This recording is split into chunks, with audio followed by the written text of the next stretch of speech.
obviously been... Oh, now we're live. Oh, Lordy. Oh, dear.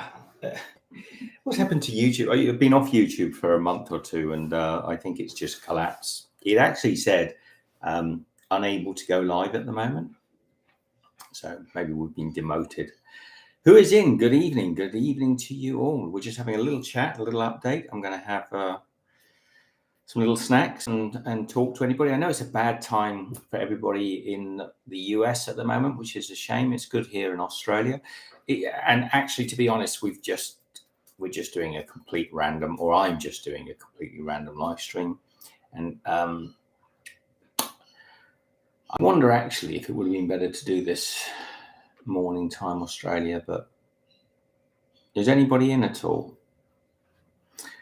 Because a lot of the regulars can't come in to a live stream. Anybody there? Yeah? Yeah, 5 people. Good evening. How are you? Good day, Roy. How are you? Monica, how are you?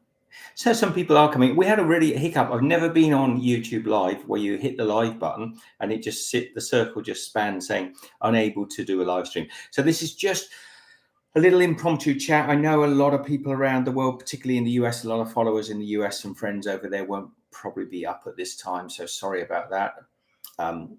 Mates and friends here in Australia, and I think some parts of Europe are going to be good. So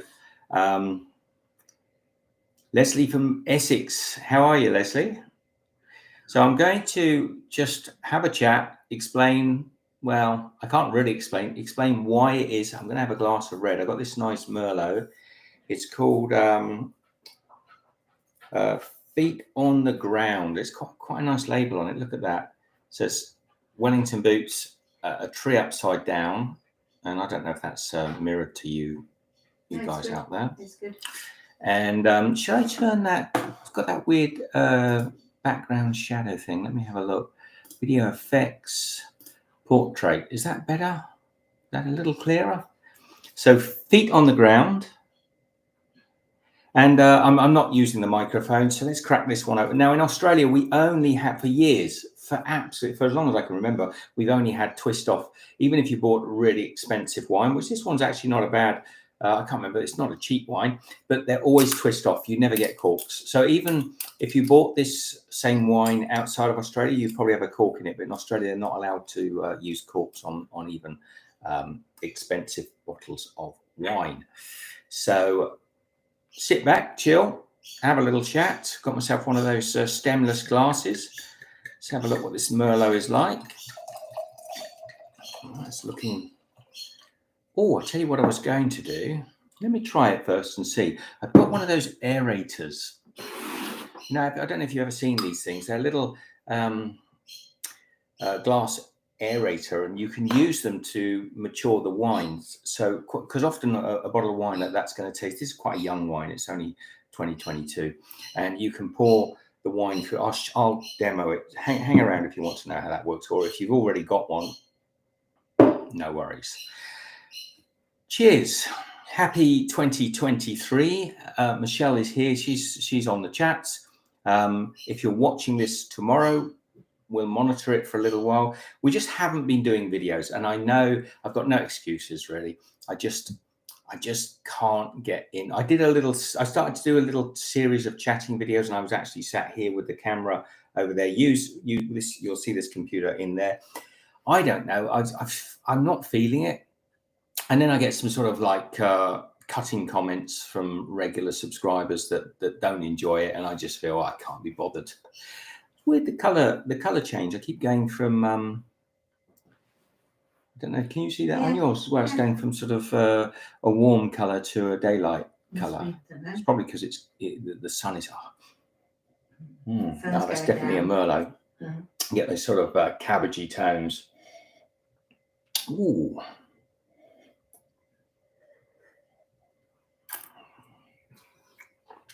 Oh, is everybody enjoying their wine? Are you enjoying?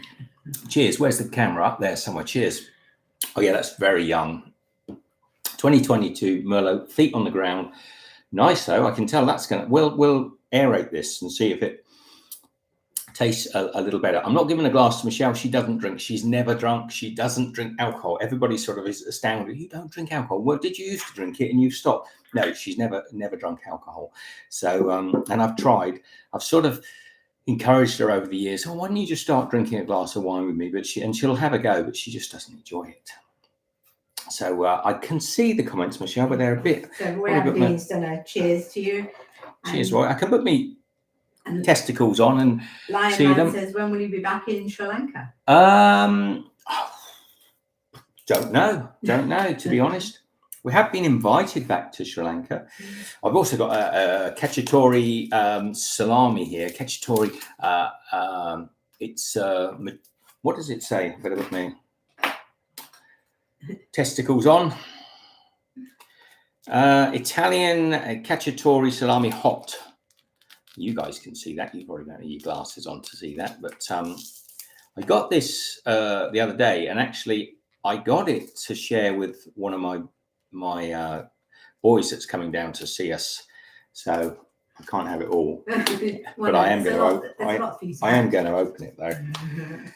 He won't mind, but he does love the spicy hot sausage. So I'm back with my knives. Got my lovely knives. Just slice off the end of that. Cheryl, do you want a bit of hot sausage? I'll cut some first. I was going to say, you haven't cut it yet. Okay. I can rush in for it. Come over and say hello in a minute and have a bit of spicy hot sausage. It's funny actually in this plastic because I prefer the sausage actually to be just out. You see, if that was out of the plastic, it would be all wrinkly and matured and dry. You can tell it's hot because it's got the red string. Generally, if it's got a red string on it, it's hot. If it's got a green string on it, it's not. Or a white string, it might be. What about the white string? Well, I think actually green means something else. But, oh, you can't see this, can you? Unless I sort of cut it right over here. No, even then you can't see. You've got it right by your tomatoes, right in the corner. Okay, these are fresh tomatoes out of the garden. Little plum tomatoes. This must be my bit. Nice with that. Hello, everybody. Oh, that's it's cutting nicely. Do you want to take a few bits? And I will. Thank you. Yum, yum. I've also got some interesting olive and quinoa crackers, which I do like, which I'll share with you in a moment if anybody would like a piece. Anyway, a little bit of spicy sausage if you'd like some. We have been watching what we're eating, haven't we? But today's an eating day. And I've got some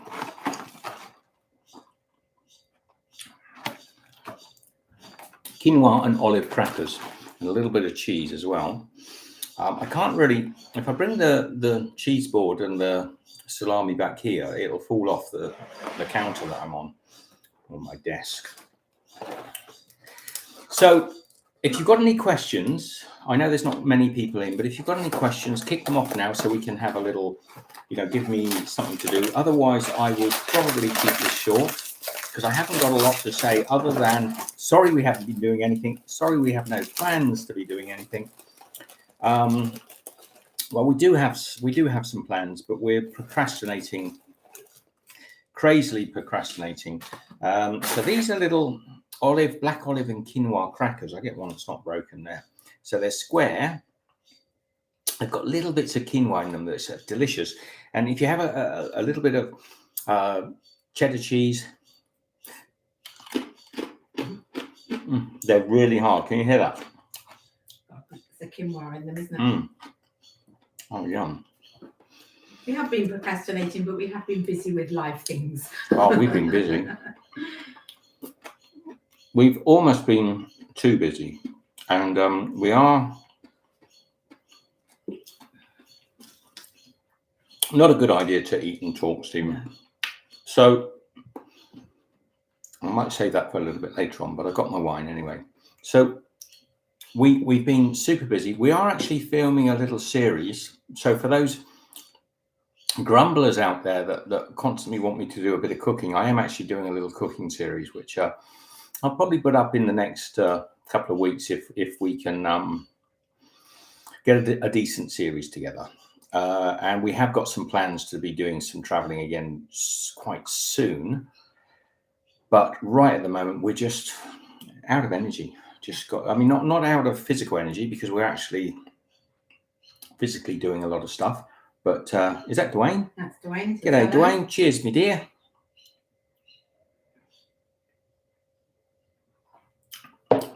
It's late where Dwayne is, isn't it? Oh, middle of the night, isn't it? I think so, yeah. What's Dwayne doing up? Maybe he gets up early. So we have got things planned, but we just... Doing love, hi. Gordon, love, how are you, man? Gordon, I'm so out of salts, mate. I just can't pick up the energy to do YouTube at the moment. It's probably because we're back home. We've got lots of other things going on, and I tried to do that little series of chat to a video, but I've lost steam on that already. Oh, we are still dieting, by the way. We're dieting. We are still fasting. So we're still going through the fasting, alternate day fasting and proper hard fasting. And I think I've lost about 8 kilos or so. Yeah. So it's going well. We're just nice and slowly dropping off, and we're not having starving ourselves, as you can see. Cheddar, quinoa crackers. I'm going to have another one. That means you won't be able to talk. Come and say hello to Dwayne and Gordon, just in case they weren't in. That's because you've got your crackers and your cheese. Hi everybody, it's me again. While he munches, I'll eat the sausage.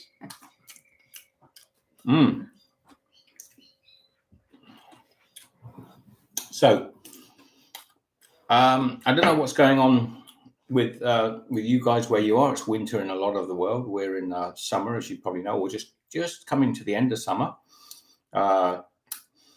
Officially in Australia, they sort of do that first of the month type summer winter thing, but realistically, the proper the summer ends on the 21st this year. I think 21st, and when we go into the autumn, as the equinox goes, that's where the sun is at its starts to. Now it doesn't start to get on. Its longest is in the middle of summer, isn't it? Midsummer. Yes. So Goonlove says, got my VW T4 camper on the road, hoping to meet Damon, Austin and Rick at the field in the summer. Really? That would be cool, mate. That would be cool. Have you been in touch with them? Are you able to? Do you know where they are? And Dwayne says spring will be in Canada on March 21st. Yeah, we go by March 21st, but then we're going into autumn. We go into autumn, March 21st.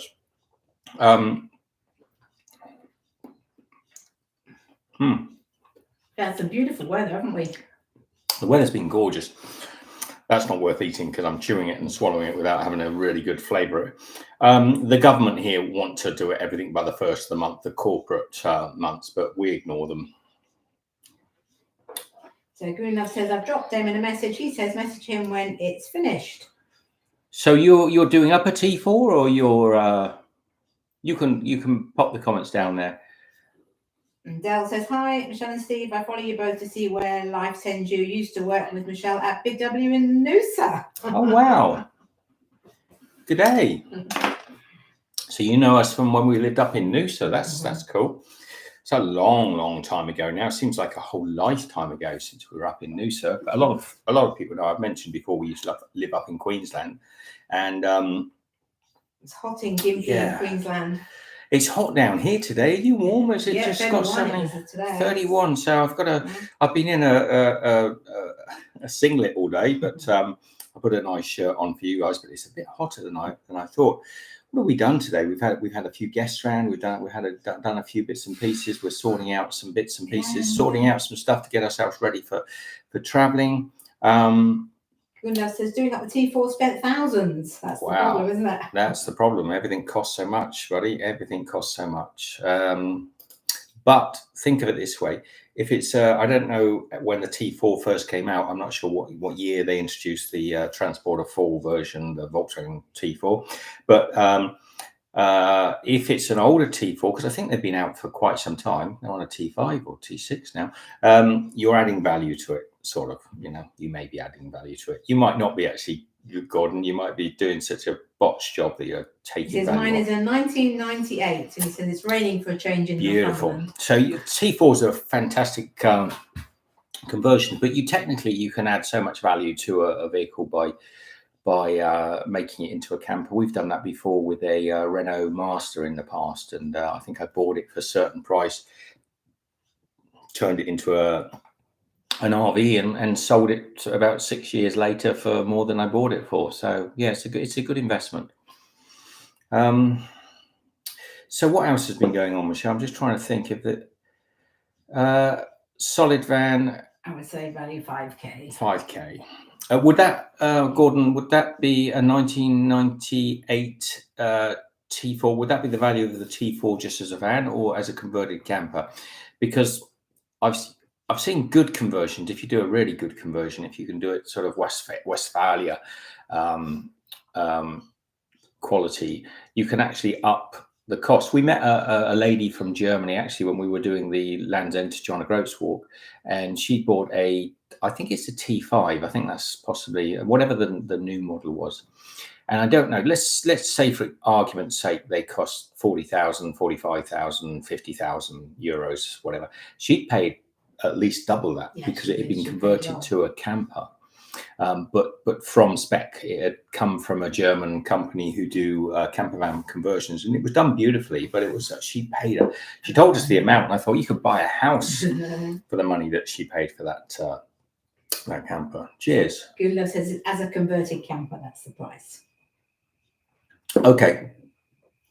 So I don't know. Again, is he saying that that's what it would sell for if it's as a converted camper? Yeah, I think it is a camper. He's just renovating it. Okay. That's something Michelle and I always planned to do at one stage, but it's we've come back to Australia and it's kind of just stop traveling for a short while. It's just not the enthusiasm for YouTube out of me altogether. I just can't get my head. I don't watch a lot of YouTube. I feel almost like I'm not a YouTuber at the moment. That's how bad it's become. And I tried to do the little talk to camera, and why we're doing a live stream today is I said to Michelle, we should come and say hello to the lovely viewers that follow us regular. And I said, I have nothing to say at all.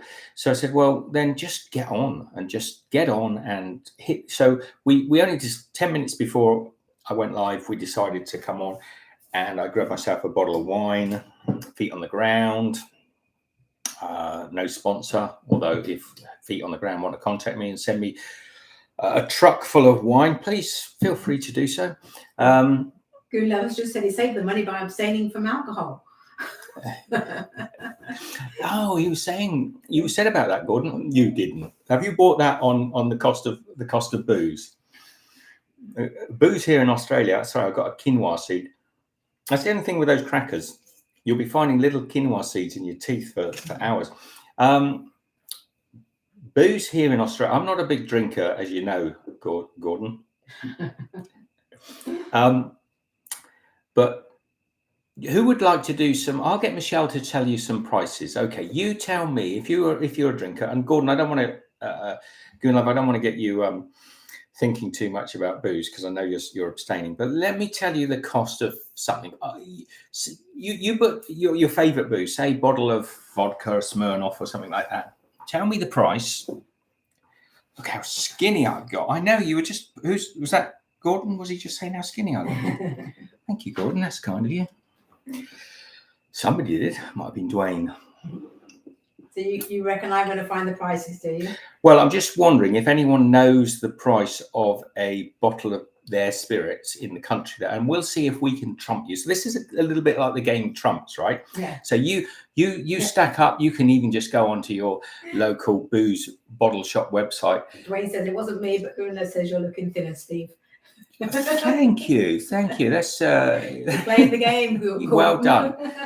If I stand sideways, I can't actually. If I go sideways because I'm on a spinning jet, no, I can't do it because I vanish. I actually vanish. I'm so slim, so I keep it on wide, and clearly I've had to convex the lens to keep myself fully in the picture. So I've got like a reverse, not the one that makes me look wider, but the one that makes me look Gordon slimmer. says I've lost 2 stone.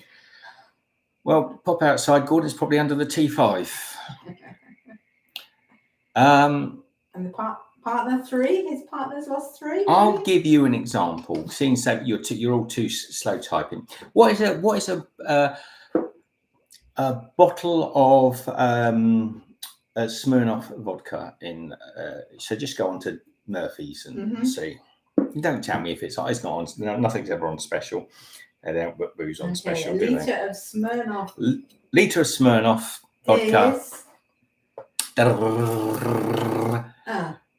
Seems to be an error. Sorry about that. Page load error. Cannot find. You've been bound. Yeah, hang on. We'll try again. Here we go. Oh, it's on special. No, non-member price, $54.95. $54.95. That seems quite reasonable. So, what is that in? Sorry, 60. Did I say $64.95? Well, make your mind up. I will. $64.95. So $64.95, and that's cheap as chips. £36. 20. Gordon says. £36, and what is that in US dollars? 43 US dollars. So how does that compare? Do we trump you? Are we more expensive than any of you? Well, I think it might be because Gordon says, Gunlove says 20 quid, and Dell says I buy 2 times the bottle cast when it's on special at BWS for $33. Pardon me.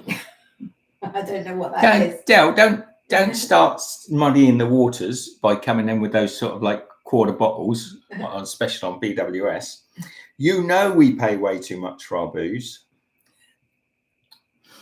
You know we do. I mean, I couldn't believe it. When I come back here sometimes, and I've been in Asia for a little while, or maybe in Mexico or parts of Europe, and I come back and I think, I'll go and get myself a bottle of wine. And you think, I like that wine. I'll go and see how much it is. And it's like $36 a bottle. And you think, what? For a bottle of wine? Madness. Even the booze seems so expensive when I look at a bottle of beer now in Australia. Anyway, It doesn't matter. Nobody's playing my game.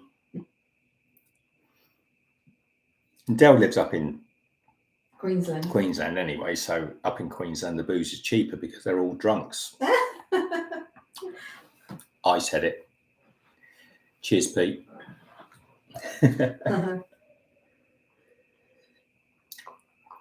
So Red Flame LCD says you can't compare the cost of living in Southeast Asia is cheaper, surely. The cost of living in Southeast Asia is, well, of course it is, yeah. But they're not. You're still able to buy a bottle of Smirnoff vodka from the Smirnoff Vodka Company in Smirnoffania, and you're still able to buy a bottle of Johnny Walker whiskey. It's not like it doesn't cost. I know it costs shipping costs, but it doesn't cost any more to ship to Australia than it does to ship to Southeast Asia. So, yeah, I get it. We earn more money in Australia, but it doesn't necessarily actually mean that you should have to pay more for the same products. You know, if you look at, for example, a Dell laptop, which costs an absolute fortune, it costs an absolute fortune in Southeast Asia. It's no cheaper to buy a Dell or an Apple MacBook or a iPhone. It's no cheaper to buy those in Vietnam, for example, than it is to buy in Australia. In fact, it's possibly slightly cheaper to buy in Australia. So it's not like Dell or iPhone don't make a product and then say, "Oh, okay, we'll charge more to the Australians because they earn more money and the cost of living's fine." But on booze, that happens. They do just bring it in the door, and I know we pay a lot of tax in Australia. It's probably the taxes that sends it out. I don't smoke, but a packet of cigarettes here now, Dell, how much is cigarettes? Like $30-40 a packet. Love says cost of living in the UK is really bad. Luckily, I don't smoke. Is it $36 a pack now? Well, somebody can probably tell me. So we're looking at like this. I'll stab at an idea. So £20 for one packet of cigarettes, and that is $24 for one packet of cigarettes. So the alcohol in Vietnam is really cheap. It's nothing to do with the fact that the cost of living here is higher. That is to do with the taxes. We know it's the taxes, the government. Let's not get political, but certainly they are addicted to those taxes. For cigarettes, I think the majority of the price difference is usually the tax. It is, although even if you dropped all the tax, they'd still be more expensive here because they seem to like to make a little more profit in Australia out of the Australians than they do out of the Europeans or the Americans. Okay, for example, when I was in Philadelphia some years back, I mean, it's probably 5-6 years ago, we saw for sale grass-fed organic Australian beef, and it was fillet. It was a big packet of fillet, wasn't it? Yeah. And it was $5.99 a kilo. Mm-hmm.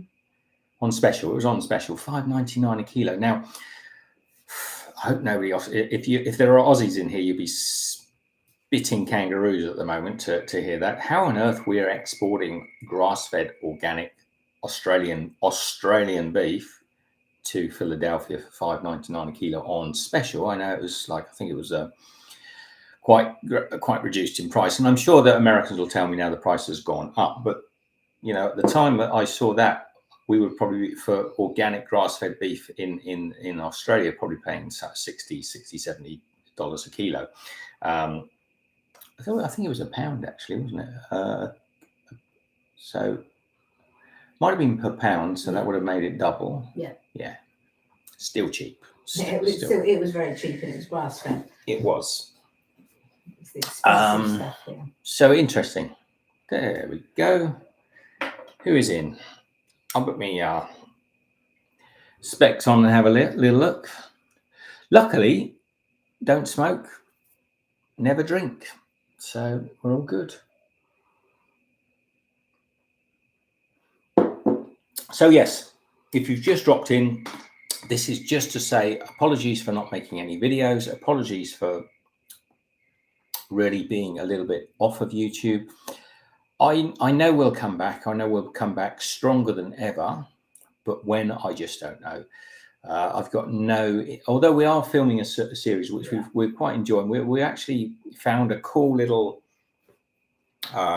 project that we want to do, a cooking series. So we're going to film probably 5 or 6 episodes of that, and I'll put it up when I've worked out what we're filming. So yeah, we'll certainly we got something in the barrel, so to speak. Wow, that's making me gassy. All right, I was going to show you this little wine aerator for those of you that haven't seen it before. Let me just bring the glass. Okay, I should probably wait until I finish this. You can't glug it down. No, I'm not a big. I'm not a big one for sort of swigging back the wine. Comments coming through there, Michelle. What's that? So Red Flame says, I used to smoke when I lived in Australia. I had to ration my pack because it was so expensive. And now you say it's 30 to 40 a pack. That's crazy. I think so. I mean, there were 31, 32 before we went, but I've had a few people grumbling they've gone up. So I'm guessing.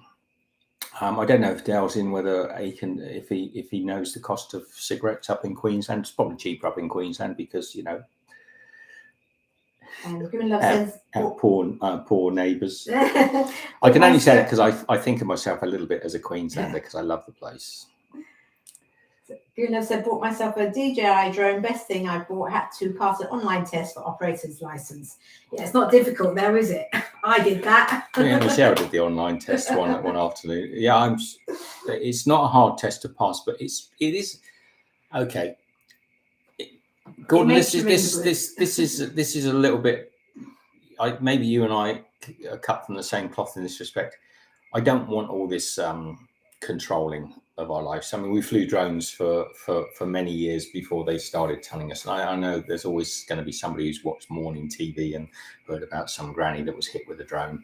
But I don't really need everybody sort of telling us what we can and cannot do. Is bad enough that we got it. I think it's not bad. It's good enough that we have the apps that tell us when we can't take off, and and I think we should abide by that. But taking a test isn't going to change an idiot from flying. It's not going to change. Idiots will still fly the drones badly, but it's another nice little tax for the government. So Absolutely. There you go. Well done them. Another addiction that they cannot get rid of, because in years to come, as drones become so commonplace and everybody's got one, that's one more tax per household that they can get off of every single house in the country. And that's sort of somewhere probably, I think, about 30 million to 30, 35, 40 million houses in the UK. That's a good little bit of income. It's a little bit like when, everybody at one time had just a phone on a cord going to the wall socket and paid $9.99 a month for unlimited phone calls. So, people used to be on the wired phones and just talk to their neighbours. And every house in Australia, the UK and America had a line phone, and everybody paid, let's say, between $5 and $10 a month for their phone line. And generally that meant you could ring absolutely anyone. And that was only, if you think about this now, that was only probably about 30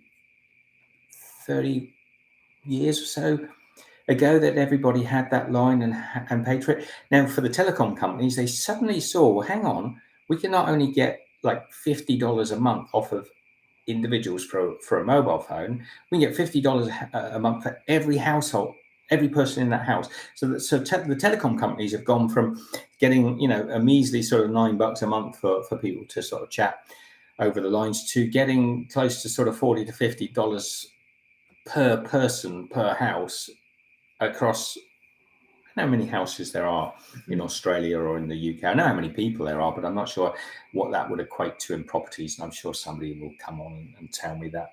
I really want to eat some crackers and cheese, but I can't. It's too easy to eat because I've got to talk. I can probably have a tomato. Yes, you can have a tomato. Tomato for my American friends. Homegrown. Wild sown. Just pulled it, but they just grew wildly in the garden. Oh, it's so sweet, so delicious. So Red Flame is saying about cigarettes again. I'm sure it's having the desired effect because the smoking rates in developed countries are way down. Are they? Yeah, I'm not sure. In developed countries, I don't know. I mean, yes, they are way down, but there's still a lot of cigarettes being sold, and I think it surprises me just how many people do smoke. But yes, they are way down. But you could actually do that, I'm pretty sure, with education and I know I don't want to argue the point, but certainly the tax that comes off cigarettes is very beneficial to the government. I know they said they use it for. Let's not go there. I don't want to. So Christian Lopez says, yes, but I also use my cell as a router, basically unlimited Wi-Fi, lol. That's how I'm watching you. That's a $50 I'm willing to shed, lol. Yes, it is 50, but if you've got a family of 3 teenage children and 2 adults, that's $50 per. That can be $50 per phone.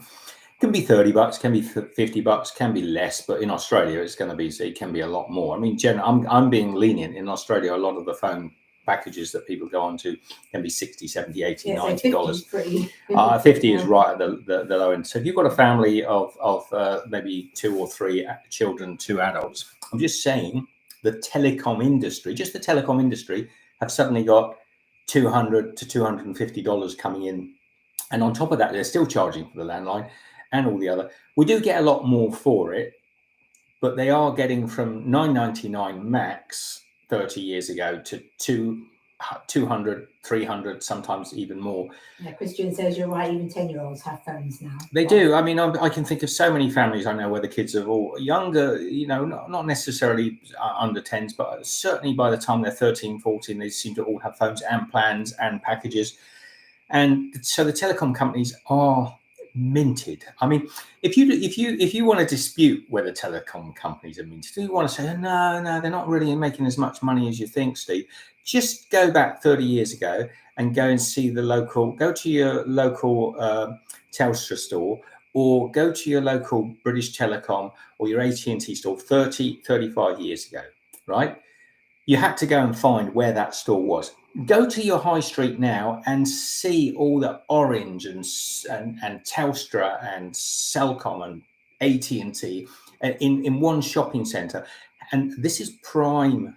I mean, they have as many prime expensive stores in every single village and town across the world. I mean, you go to the US, for example, you're not going to find that this city hasn't got any telecoms because you've got to go to the next city. Every city. And in Southeast Asia, I mean, mall after mall after mall are full of telecoms companies, and they're all on prime, expensive properties. They're making a shed load of money, an absolute fortune, and it's the way of life. I'm not grumbling about it, am I? Yeah. Gundaf says, "Is that noise the cicada beetles?" Yes, it is. It is the cicadas. Maybe you can hear that. Wow. They're loud at night. Yeah. Do you know the other night, Gordon? I was out walking not far from where we are here, and I was stood on the grass, and the cicada, it was howlingly loud. It was alarmingly loud in my ears, and so I knew it was near my feet. And I was walking around in a circle, and I could hear it to this side of my. I can't go sideways because I'll vanish because I got so slim. But I'll go to there. I think that's about. Am I still visible? Just about. I know. So I'd go round the cicada, and so I knew that it was. I'd gone around this bush, so I knew it was in that spot of the grass, not in a bush, and it was still light enough. So I was down looking. I couldn't see the damn thing. I even run my hand across the grass.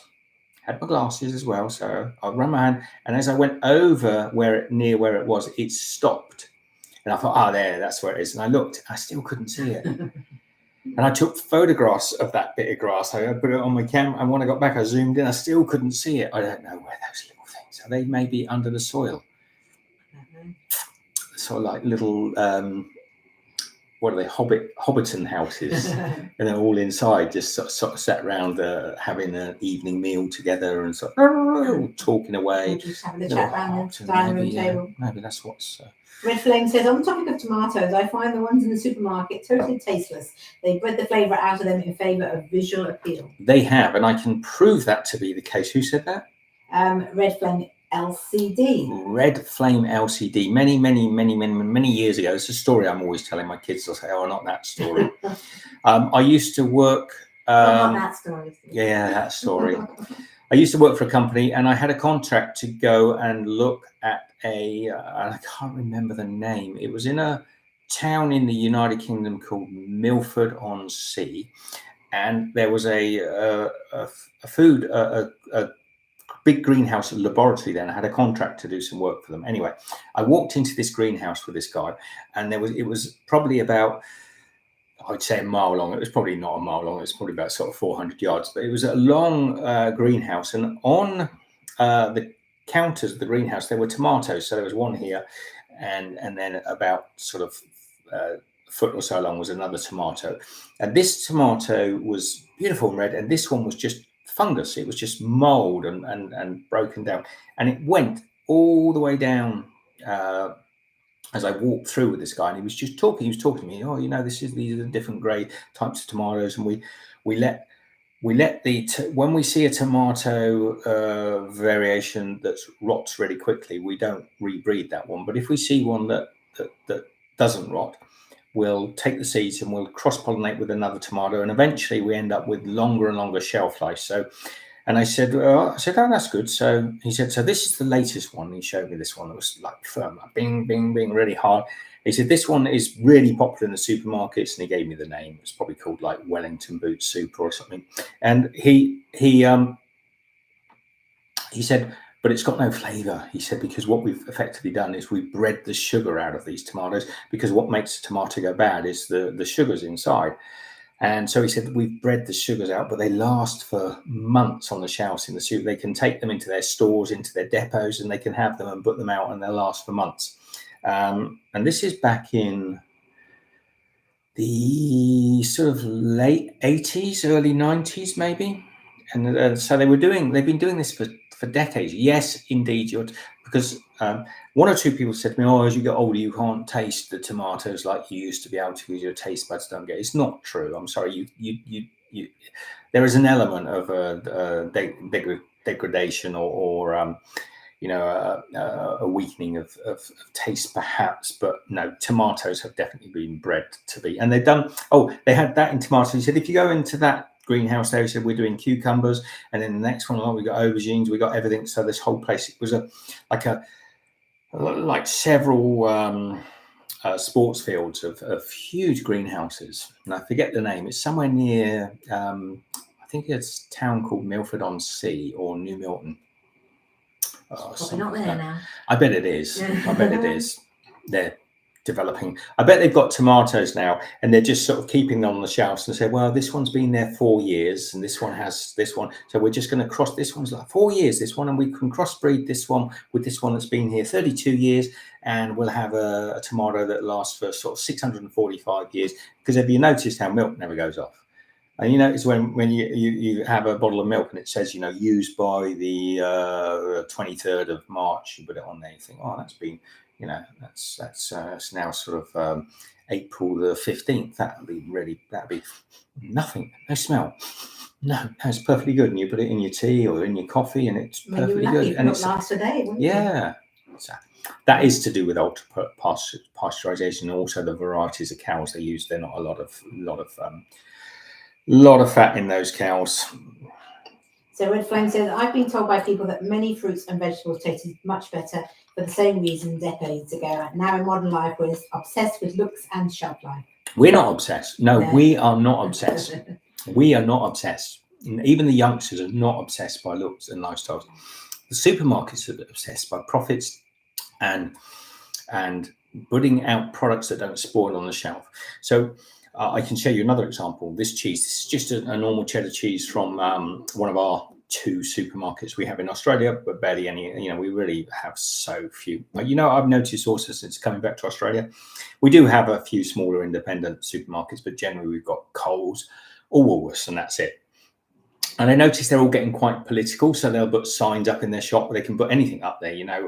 They can put a sign up saying, we love Trump or we love Biden. They can do anything they want, because if you say, oh, I don't agree with that, I'm not going to shop there, you haven't got a choice. You've got to either shop there or shop at the other one. So they've started to get quite political. And you end up with these sort of choice of, it's a problem when you have no monopolies and mergers commissions, which we used to have in Hong Kong years ago, where if and this is where Hong Kong was really good. We lived in Hong Kong for quite a number of years as well, by the way. If you didn't know that, you do now. They used to have a monopolies and mergers commission, which was a fairly powerful arm of the government who, if a telecommunications company tried to buy out a supermarket chain, they'd say, no, you can't do that. You can't have too many controlling interests in multiple business. We have a monopolies commission here in Australia, but it's toothless. It's completely funded by the big corporations in Australia. So there's no way. So we only have 2 supermarkets basically. And if you don't like, if they want to sort of say something really extremely offensive to you politically, that you find, goes against every grain, they can do it, because they can say, well, if we lose that customer, they'll just go to Woolworths. If Woolworths lose, we can do what we want. So there is, it's getting political, isn't it? It is. Red Flame says, talking about vegetables again. It's your fault. Yeah, but they're just reacting to the consumer demands. Produce that looks wonky just don't sell. I don't agree. I think I don't. Well, if it didn't sell, why do they sell wonky potatoes and wonky tomatoes? Absolutely. No, I think people do appreciate good tomatoes. I mean, when we had our own little, you haven't got the choice. You can't go into your local supermarket and say, I really love a beautiful sort of tomato with all those beautiful, little grooves going into it, and it's a little bit off center. And when you bite into it, it's full of the flavors of tomato, sweetness, almost strawberries and creamy sort of flavors you get from a good tomato. Yeah, people would buy them. They would buy them, but the problem is the supermarkets don't want to stock them because they have to somehow find how they can get them to the store and sell them before they go off. And good tomatoes will only stay on the shelf for maybe a week at the most, and they don't want to do that. See, they can buy their tomatoes in, they can keep them in the cool rooms at the back. They can be there for weeks upon weeks. They can be ripening in the sheds. They can bring them out whenever they want to. So no, I don't. I actually know, because I've spoken to lots of youngsters. I speak to my own children. They would love to have better flavored fruits and vegetables. Everybody would love to, and it didn't cost more. It didn't cost more for a good tomato. It's just that they factored it in, and these people in New Milton have destroyed all the old heirloom tomatoes. So these are rather nice. I don't know what variety they are. They're just like a little cherry tomato. Didn't come with a label, a few more of those, Michelle. You got any? Yeah, I will do. There's a comment there. Jose. I will have a look. So Michelle's going to see if I've got some more, because she might have to go and grab me some off the bush. No, I'm not grabbing them off the bush. Oh, the Star Nutella bread. So, wow, 2015. Well done, man. Thank you. Well, Jose, I will be. Oh, look at that. Some of those are very ripe. Some of these are super ripe, but beautiful, beautiful tomatoes. Anyway, so thank you, man. So Jose made the Nutella Star braided bread, which comes from a little bit from my my German background, because when I was a young boy, I used to live in Germany, and I spoke ein bisschen Deutsch. I speak a little German, and I always used to see in the German bakeries, they used to do these beautiful Blumenbrot. My German is really not good, but it would be Blumenbrot, means flour bread, and they would sort of weave these beautiful breads and pepper them with poppy seeds and sesame seeds and all sorts, and nigella seeds and all sorts. They make these beautiful little woven flour breads, and they put them in the window, and you could buy them. They weren't just for decoration, although some places.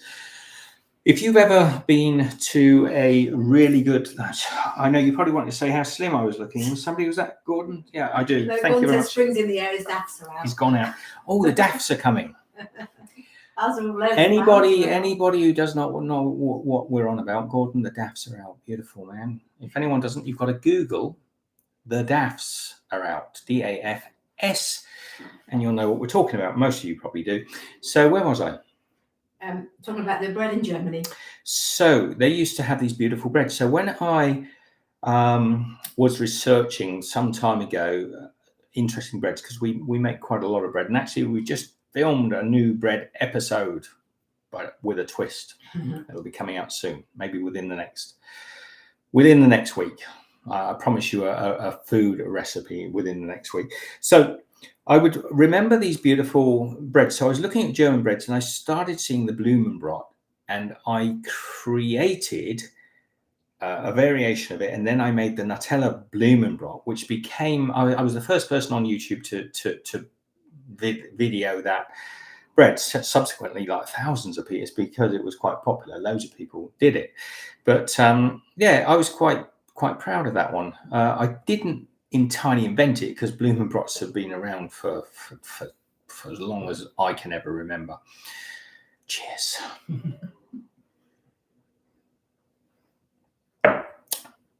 So is that empty, that glass now? Can you do through your WhatsApp? No, sorry. Oh. I'm going to finish. That's actually quite nice. So Merlot, any of you haven't, because I don't drink, of course, it is called Feet on the Ground, and it's got a pretty little upturned tree, and somebody with some Wellington boots. And this is only a young wine. It's a Merlot, I think it says at the bottom there, 2022. So it's a young wine. It tastes quite young, but it's actually quite nice. I think that one might have kept quite well, actually, but not that we can't keep it. Aussie wine. And I think I also said at the beginning, screw tops are, and I'm leaving the top off deliberately because I want to aerate the wine. Needs a little bit of, it is quite young. It needs a bit of aeration to oxidate the wine. And I'm going to show you this cool little wine aerator. if you haven't seen one before, I'm going to have to do it over here because I think it's the only corner you'll be able to see it. Who's seen one of these? Just put yes if you've seen. Just write yes in the comments. No if you've not seen one. Please. So Red Flame says, I'd love an Aussie Shiraz with a juicy steak right about now. I'm going to be having a juicy steak tomorrow. I found a new. Thank you, Jose. I found a new butcher's and he's got some beautiful meat. So I'm going to be popping over there tomorrow and I'm going to have a gorgeous piece of steak tomorrow. And probably this, because this will be, I can't drink a whole bottle of wine, and Michelle's teetotal, so she's not going to help me. Red Flame says, no, my dad uses a decanter. Decanters are good, but this is a wine aerator. So you pour your wine through here. What happens?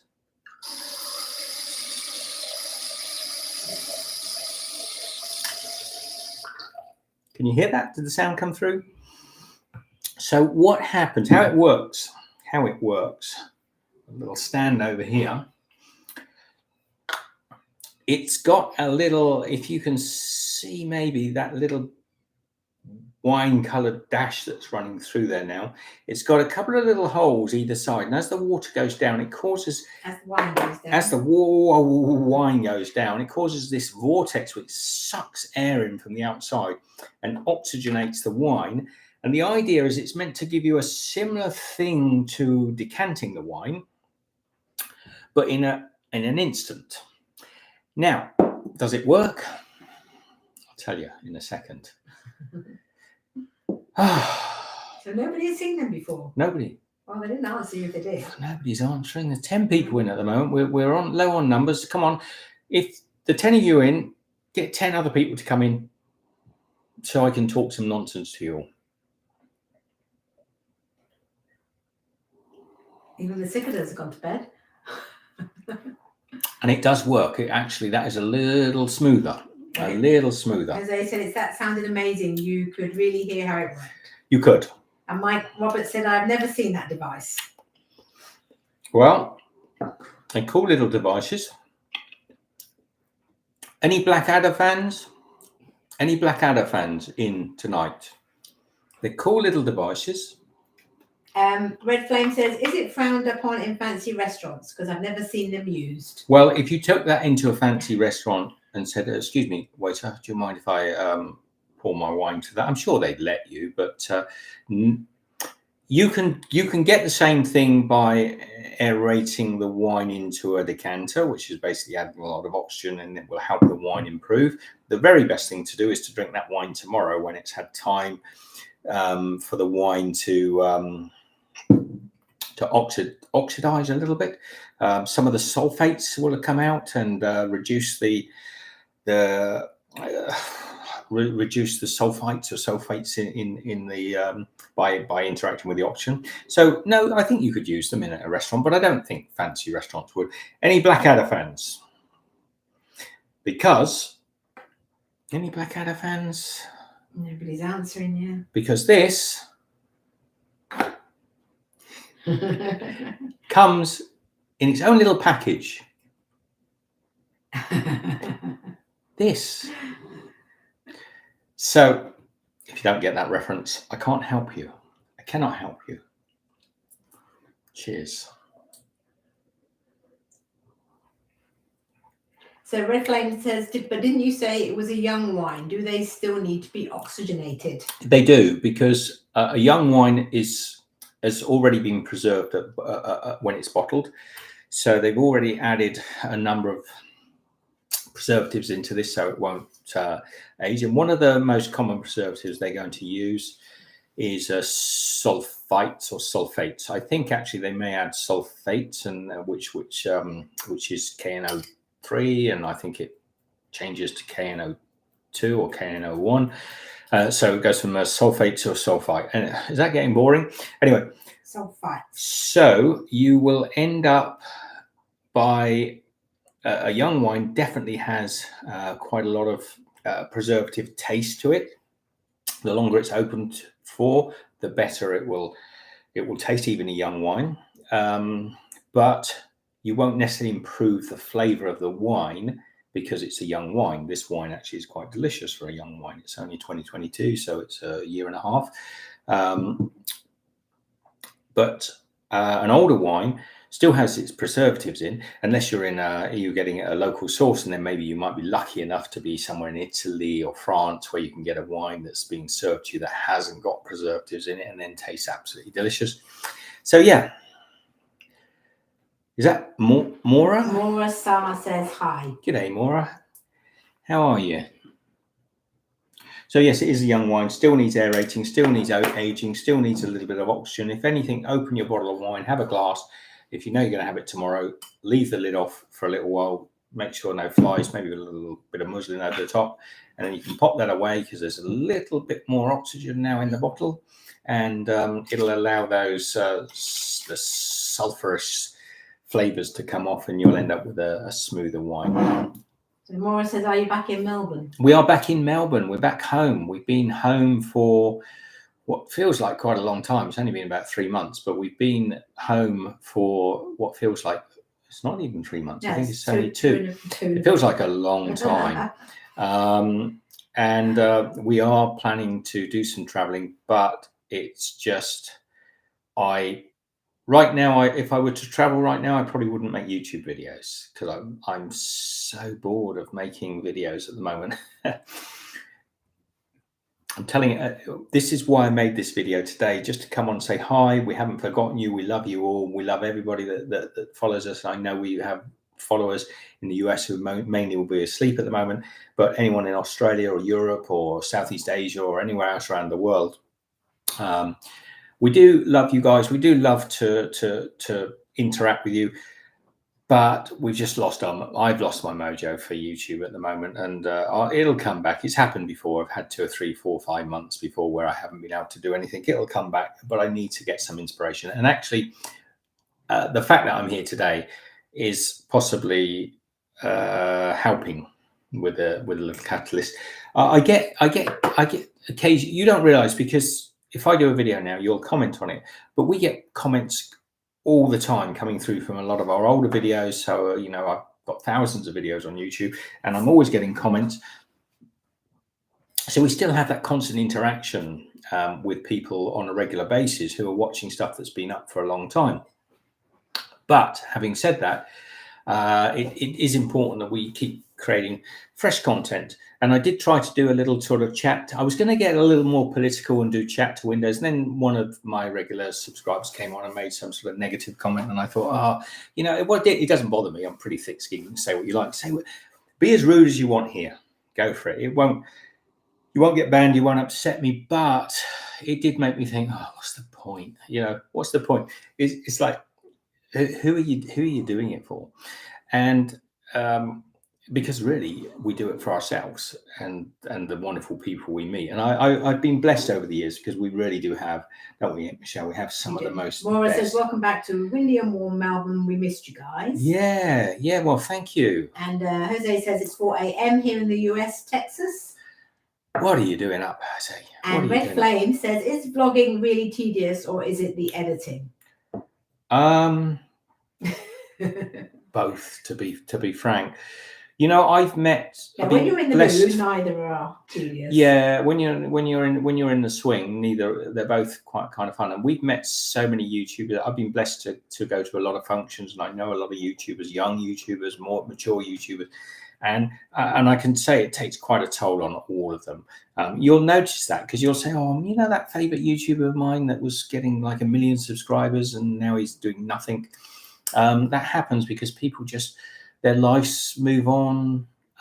We're a little bit unusual because I've been going for I say we, but it's mainly me that's been going on. Michelle sort of comes in occasionally and gives me trouble, gives me strife. But no, most of the time it's been me, and I've been going for over 10 years now. So, it's and we've done multiple thousand, I would say. Probably I've done over 1,000 Steve's Kitchen videos. So we've certainly done a few since then. Ask me some. Good enough says, I'm trying to be a more positive person. Well, Gordon, you probably wanted to say how slim I was looking. Which you haven't said yet. Has he said yet? Yes, he has. Did you? Says you're looking thinner. You keep it going. Anything positive you want to say about myself, Gordon, will be much appreciated. And don't take the is out of my stutter that I've developed just now. We'll get back into YouTube. It's just lots going on at the moment. We've outside of YouTube. Outside of YouTube, we've got a lot going on. We've just not had the. And to be frank, Michelle, I am over YouTube. I'm so over YouTube.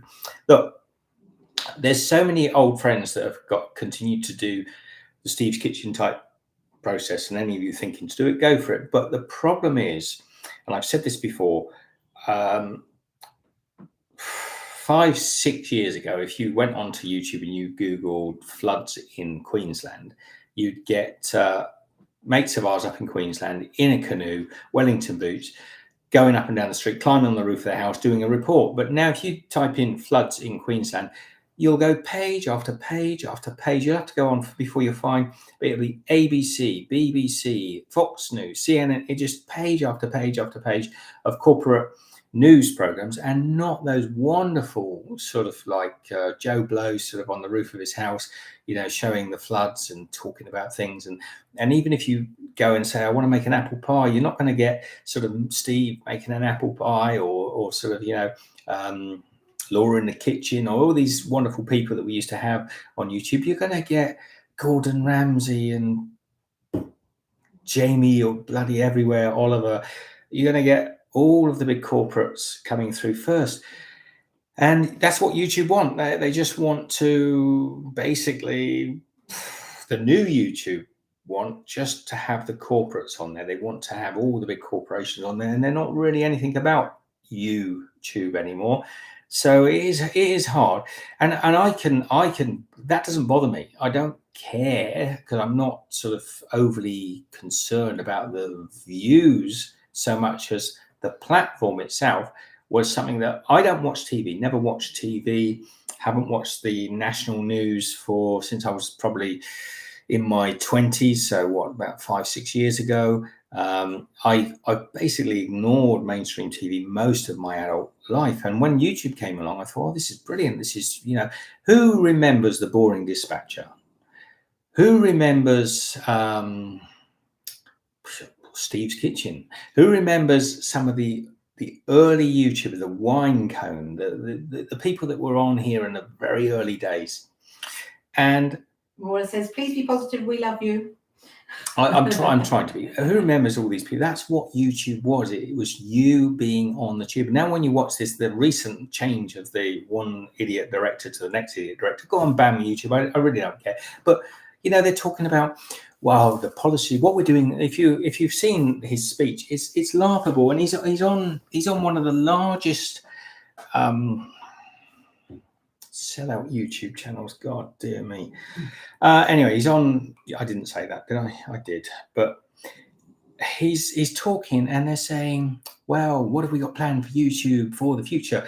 It's going to be a safer place for people to produce. Safer. We don't need it to be safer. Safer means you can get corporations to only put news up that you want us to talk about, and only put up content that we want the fat Aussie bastard. We want the boring dispatcher. We want people who are politically incorrect and sort of maddening. We want those sort of people, because that's what made YouTube the beautiful, eclectic place that it was. Jose says, totally hear you. Everything sucks because it's so overrun by dumb corporate companies. I don't watch the news or TV. No, but soon you're not going to be able to watch YouTube, because you're just going to say, go on. YouTube is going to become a way of just delivering you the idiot box television. They're all on here now. They're all on here. There isn't a TV channel, morning television news channel that isn't on YouTube. And YouTube are pushing that to the forefront. So they're becoming the idiot box, the TV idiot. They're becoming the new idiot box. And we it's not what we wanted. We wanted small and fun, and check out my mate Rick Clark, Rick Van Man channel. What a wonderful salt of the earth YouTuber. Rick and I have been doing YouTube for a long time. Rick even longer than I have. But when you go and watch James from Fun Foods, Anne from Easy Gluten Free, there's so many of my old buddies that have been on YouTube for years producing such beautiful, beautiful content. And now what have we got? Everything you can flick the TV on and you can flick YouTube on and get the same content. So anyway, that's just me. I am staying positive. Maura says 100% agree with you. I am staying positive because it's not that I don't want to create content. It's just I kind of, if somebody said to me there's a new YouTube and you can make a little bit of a living off it. We don't need to make a big living, a little bit of a living off it. And you don't need to share comments with me about Rumble and all the other platforms out there. But if YouTube was usurped by a real contender and it truly said, look, we're here for the people to make content and we really don't want all the big corporations on our platform, I think most of us would drop and go there. That YouTube is completely changed its whole face when you see just how much they push that mainstream sort of narrative, that originally, I want to see Joe Blow in a canoe in Queensland going up, getting out his Wellington boots and trying to climb on the roof of his house because his street's flooded. That's what I want to see because that's real. It's real news, real content. I don't want to see some tie-wearing, made-up anchor woman, man from sort of NBC, Fox, BBC, whatever, stood in spewing. Anyway, keep positive. These tomatoes are beautiful, and this one is not from New Milton. Where's New Milton? Hampshire, Wiltshire. Anyway, does anyone check that out for me? Sweet, delicious, homegrown. Absolutely. And a lot of what we started to do on this was to try and slowly encourage people to get in the kitchen and produce their stuff. So it's their own cooking, their own, cook produce, not from the box, not from the packet, not from, where was this made, not box cakes, but to know how to make a pound cake. I've got a whole series up there showing you if you want to eat cake, if you want to eat yourself to death with cake, cake or death. You could make it yourself with simple ingredients that didn't involve all the E numbers and sort of preservatives and chemicals that go into it. If you want to make pasta, it doesn't have to have all these weird preservatives. You can just take egg, flour, and a little bit of salt, and you can make the best pasta in the world. You don't even need a pasta machine. You could just, I'll show you on my channel how to make pasta with the dough just so perfectly that you can roll it out and cut it up into spaghetti or tagliatelle, or make little gnocchi, and you can just cook it and feel healthy. That's what we were doing, and I will get back there. We just got to find that utopia, haven't we, Michelle? We have. Come and say hello to her. Yeah. We've just got to find what it is that we're traveling for, what we're looking for. At the moment, we love traveling. We do. We love nothing more than we're on the road, but I'm not sure if I think filming it's kind of taken the shine off it a little bit. And some of you will know what I mean by that. So we've done all right. We've talked for a little while. Yeah, over an hour. You can talk for over an hour. Are you giving me permission? No, you can. Oh, talk thank for you. Over an hour. You were saying I can talk. No, I didn't. You can talk for over an hour. I do. Frequently. Oh, yeah. If I get on the group of friends of mine, most of them are YouTubers. Yeah. A lot of them are YouTubers, not all of them. No. But we get on the phone and Michelle says, oh, there he goes. I'll see you in a few hours. Anyway, I'll let you go. Okay. Bye, everybody. So, yeah, we've kind of discovered YouTube almost by mistake. And when I first started doing this, can you remember the early days when we used to do the cooking shows, and we used to give away things because we weren't making even enough money. I said, let's give something away this year to somebody. Now I tried to give things to people that I thought would be useful if they wanted to do cooking. So we gave away the odd mixer, and we gave away the odd camera and things that if somebody wanted to start. So, but it wasn't really to make a profit. It was just to encourage people to do things. And we never made enough money to even pay for the stuff that we were giving away. But at the time, but now how can you compete when you've got these channels can come on and say, win £100,000 for dressing up as an Eskimo and balancing your head in a bucket of goo? You know, it's like, God, dear. Apologies to Eskimos, by the way. Apologies to Eskimos. Yeah. We did talk about Eskimos on our lands and John got it to Land's End Walk, didn't we? Well, it felt like we were in bloody Greenland. Snow. Yeah. And more snow. So Red Flame says, I mean, a lot of content now is about clicks and views. It is, but also a lot of content is about me's and you's. It's about, there's still a lot of people out there creating great stuff. If we can find a way of getting through all the garbage and find, you know, kind of, if you haven't been following, you know, my good mate, James at Fun Food, and sadly she's not doing stuff. Nature's Fairy, a lot of people, well, Nature Fairy, she's still doing content, but there's all those smaller channels, all my good friends. Maura says, I remember I told you guys I wish I was your neighbours. Yeah. Oh, I remember that. Who said that? Maura. Oh, yes. Yeah, that was a long time ago. It was when we were living still in our house. I think that was a long time ago, or maybe it was soon after we started traveling, but I remember the comment. You see what I mean? So there was all these wonderful people, and Rick from Rick Van Man, and then you've got Damon from Nina, the ambulance camper, and there's 1,000. I mean, if I say to you, see, Red Flame says there's actually a lot of small creators on YouTube, but they're hard to come across if the algorithm doesn't show them. They don't, and if you hit the, you know, I used to say, okay, look, hit the subscribe if you're here, and there's only a handful of you, and so it's just between us and nobody else need know about this. But if you hit the bell and then you hit the notification button on the bell, you'll be notified when I make a video. Well, you won't be, because there's so many good friends of mine. I go, I haven't seen a video of yours in over a year, and I go to the channel and I'm subscribed and the bell's notified, and never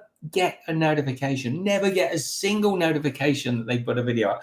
And I say to them, oh man, I'm so sorry, I haven't seen your videos in maybe 18 months. I mean, we've been on here a long time, so I can say even sometimes like 2 years I haven't seen a video. And we're all saying, you know, hit the bell and the notification and you'll get notified. It's not even true. YouTube are lying through their teeth. They're lying and they're spitting and lying at us through their teeth. You can go on there and hit that bloody notification. I guarantee you won't get there, because I know, because all the wonderful small time, Eric Surf, my buddy in Japan, you know, I've just came to mind. I haven't seen a video from Eric in 2 years, 3. I bet you he's still going. I bet he's putting up stuff. But I don't get notified, and I know I've got my notification button on there. All of these, you know, there used to be a channel called Mediocre Films, and the guy, I don't remember the guy's name, but he was so funny, and he's been banging along making videos. And every now and again, I just lock on there and I go, you know, and I say, oh, he's still doing stuff, but I don't get notified. Hey, Goonlove says, I rarely get notifications off videos, and I've hit the bell icon. So what's the point? Yeah. What is the point?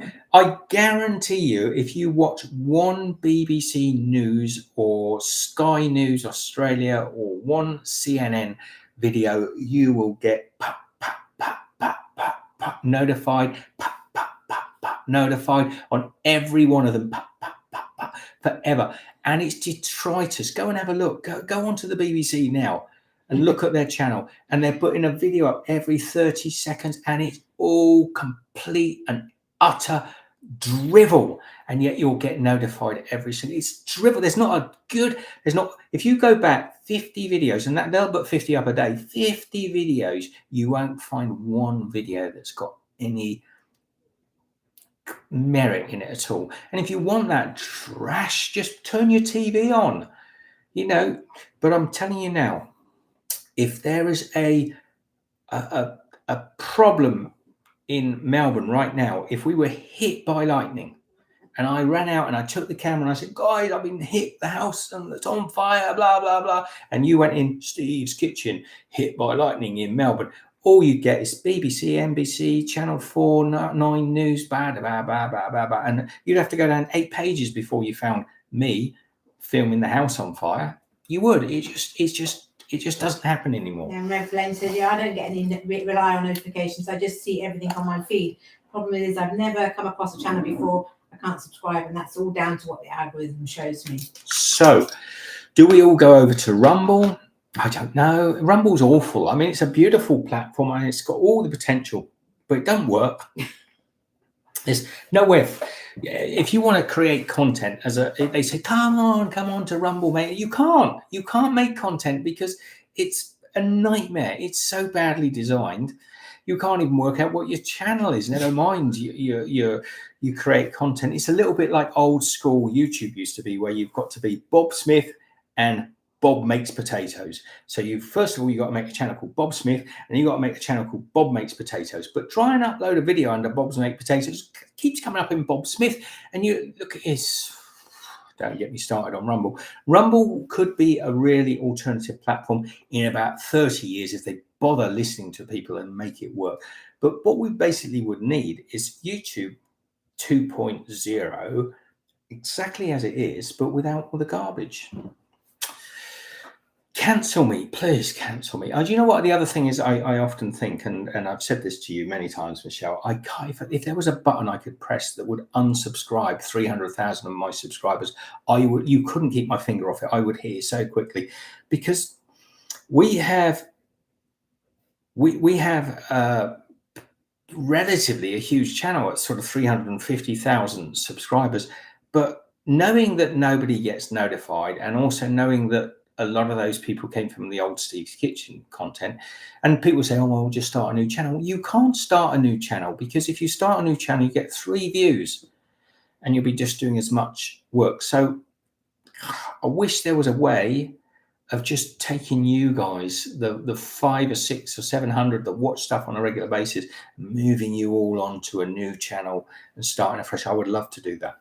But I know from experience, where I've done second channels before.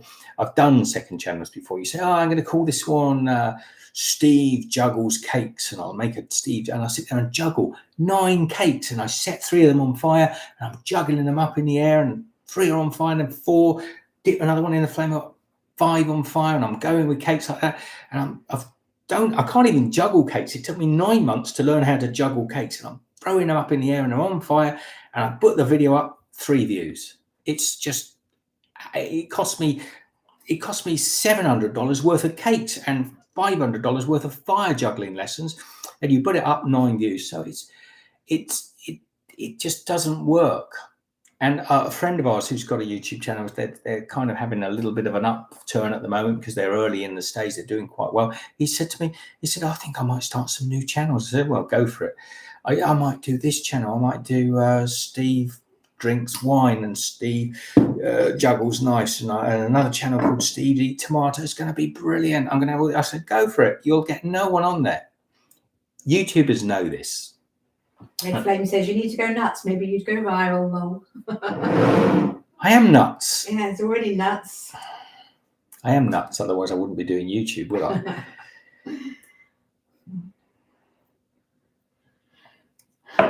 So, any questions in there, Michelle? No, nobody's asked you a question. Go on, set me off on another little rant. So we've got a new little series coming. I think a lot of you are going to love. Those of you that come on my channel and constantly say, why don't you get back in the kitchen? Well, firstly, those of you that come on my channel and say, why don't you get back in the kitchen? There's a little button up here. It's called unsubscribe, and turn off the notifications. That way you might even see more of me than when you were subscribing. Because we're not living this. We're not living. So this is real life. So we're doing what we do. But for those people, I am actually doing a nice little cooking series. So don't unsubscribe. Please hit the bell and the don't get notified button. So Jose says it's also crazy that when you talk about something and then you hop on your phone and you see exactly what you were talking about on ads. I hope not, because earlier on I was saying how Gordon was wasting his time buying a T5 and turning it into a caravan. Hang on. Gordon says he has 110 subs, have done for years. It's hard to get subs, etc. Gordon's new T5 build. There you go. There's a whole load of videos about Gordon. Wow, there you go. He's listening. It is listening to me. T4. Ravi Singh says hello. It's a T5, Michelle. It's T4. And Ravi Singh it's a different Gordon. Says, what wine are you drinking? It's a really good Gordon with a T5. Yeah. Sorry, if I turn sideways, you won't be able to see me. Ravi, I have got a bottle of Feet on the Ground, good Australian wine, by the way, good Aussie wine. It's a Merlot. And there's somebody who's going to come on and say it's a Kiwi wine, but I think it's an Australian wine, I'm pretty sure. Tree upside down, very pretty label. I like that label because I love the Wellington boots, Feet on the Ground. And Red Flame says, I'm sorry, I'm relatively new to your channel. I didn't even know you made cooking videos. Blame YouTube. It never came up. I just saw old videos 6 years ago of you eating durian. Red Flame LCD. Red Flame LCD. Welcome to the channel. Welcome to the channel. I am the original. No, I'm not really, am I? No. I'm the original YouTube chef. Well, as Maura says, the good things is that we know you guys through YouTube. So thanks to YouTube. And I'm not there, am I? There's loads of YouTube chefs. Yeah. I'm not really. But I certainly am possibly one of the most enthusiastic because I certainly. Do you know what I've been, just a second, what I've been doing just today? I am coming back, by the way. No, he's leaving you, though. Where's my jacket on? You what? Where's my green jacket? I put it away. Hung it up. Do you know what? I'll go and get it. The problem is... Well, Red Flame, see, tell you he's new. Said, didn't you say you weren't a big drinker? Seems like you're polishing off that bottle. I don't drink. This is Ribena. Actually, do you know what? One of the lads that used to watch regularly until I think he got a little bit sort of upset with me for saying something that I shouldn't have said, Ben. Love him to death. I love all my YouTube buddies to death. But as they said, you're most definitely one of the original chefs on YouTube, no doubt. I've been wearing this today. Blast from the past. One of my beautiful chef jackets. Mm-hmm.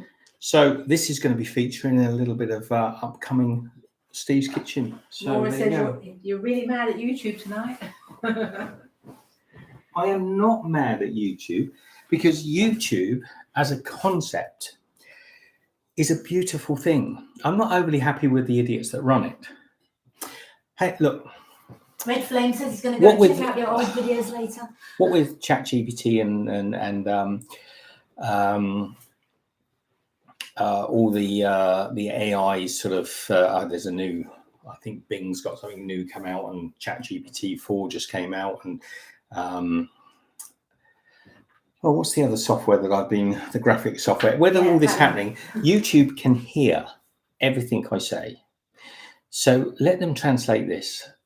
The heads of YouTube at the moment are complete and utter nincompoops who don't fully understand what the people, the original people, I use nincompoops because it's a polite word, and they may not be able to actually analyze the word and work it. They'll be going, what does nincompoop mean? And they might Google it, and you can certainly do it yourself.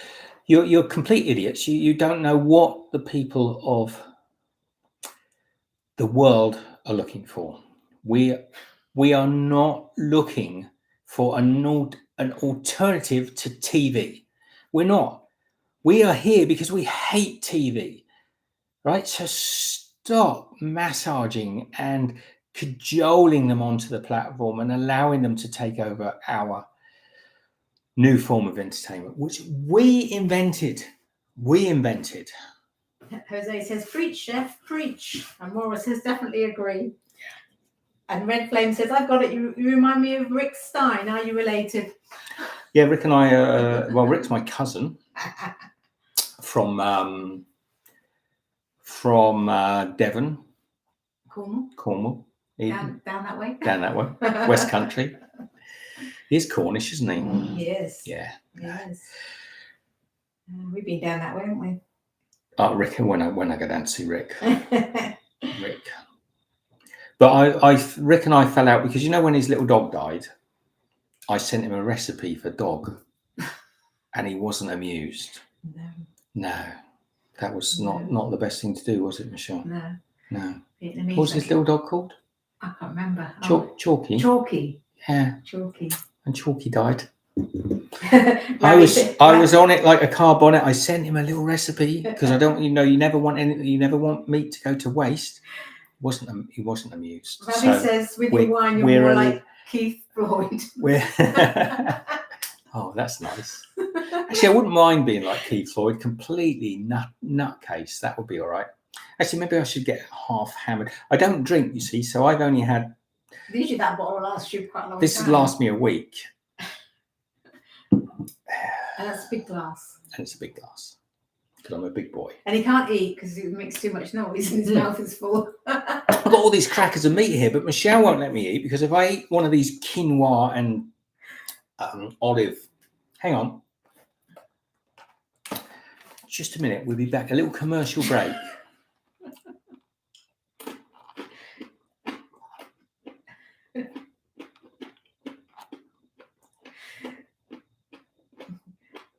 Jose says, nothing wrong with enjoying yourself. I mean, you are at home, so why not? That's just while the commercial break's on. Eat faster. There's two more crackers. Mad. Maura says, I love that. Yummy. They are good, aren't they, Maura? Oh, hang on. See on the back here that it's that way up. There we go. Red Flame says, kettle chips are the best. And these are crackers. We're not eating chips. I don't like kettle cooked chips, but I like these. Yeah. Oh no, kettle chips are all right, but these are nice. Quinoa and olives, flatbread crackers. So they're tiny little thin, but very crisp, delicious. Today's sponsor is Kettled. I am making a mess. All over the floor. All over my keyboard. So. We've been on nearly an hour and a half.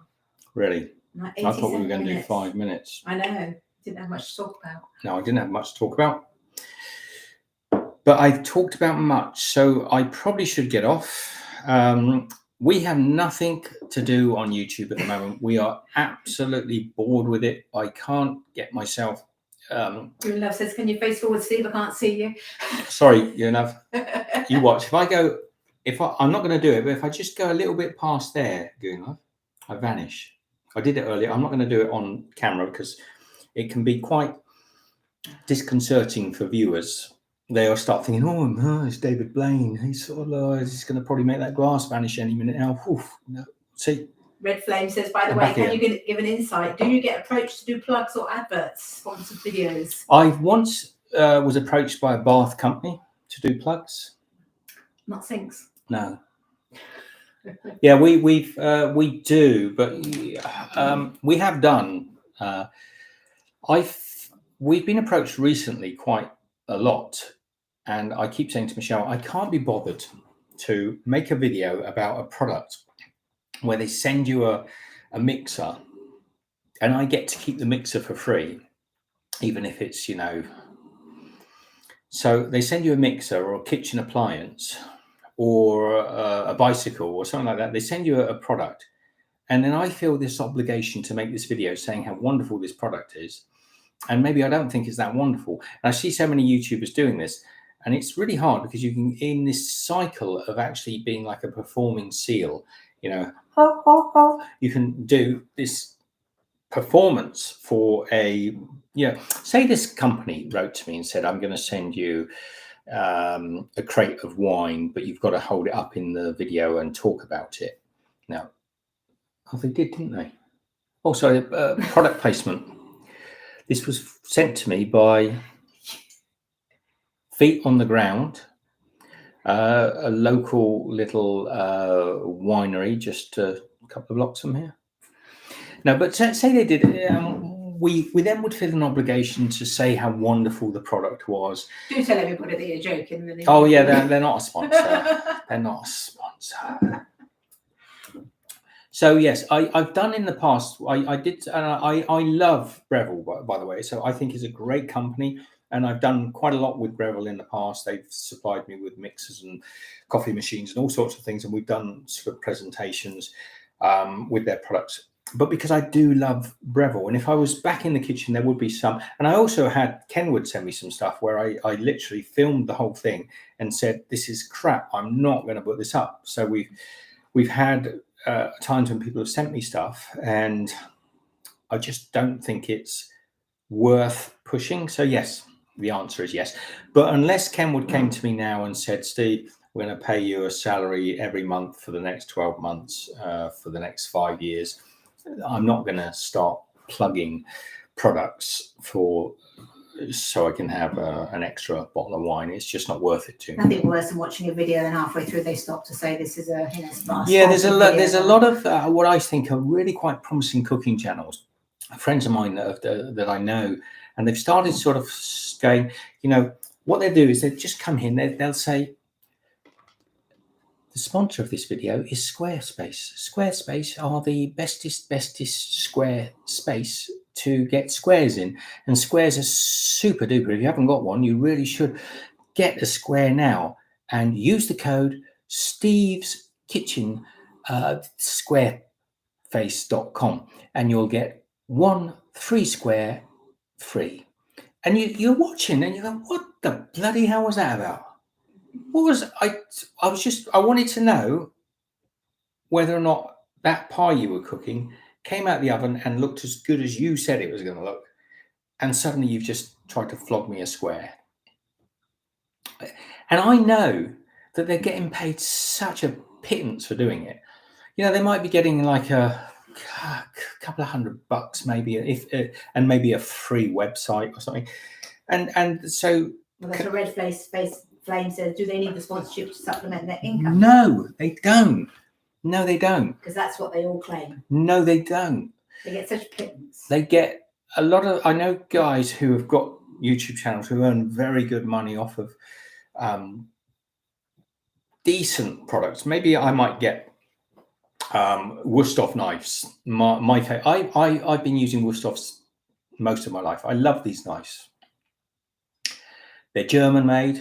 So, Ursprung Dark Technique, they're very good, and they're my favorite knives. I have no connection with Wusthof whatsoever. But say Wusthof came to me and said, "Steve," and actually I do have a sponsor that I work with. I'm an ambassador for a couple of products. I'm not going to say them here because it would seem a bit crass to say them. And all they've said to me is, use this product in your video. Don't promote it. Don't talk about it. Just use it. And it's not Wusthof knives. Mm-hmm. I wish it was, because I would happily support them. Things that you endorse that you like. So that for me would be a nice way to endorse the product. But I don't want to stop and say, Wusthof knives, lovely and sharp. They're very, very sharp. And if you use the product code sharp knife, you'll get 10% off your next. It's just, who wants to hear that garbage? I don't. I got all those other crappy TV channels for that, and it's Steve Owens with the news at 9, but after a product placement by some bloody washing powder and some stupid telephone company. I mean, we've got that, right? We've got that. I'm pointing because there's a TV over in the corner, one that we rarely ever look at, use or give a damn about. We've got that already. So I don't want my favorite YouTubers doing that. And if you catch me doing that, by the way, don't forget to applaud and say how well done, and go on and get steveskitchen.com/square for a free square. There you go. There you are. Now the cicadas have stopped, and there's a beautiful little chirp crickets. Okay. So on that note, friends of mine watch this. Sorry, friends of mine, and my kids sometimes watch this nonsense. Sorry, people that know me well, and those of you that know me sort of well, you know I'm an idiot, so go for it.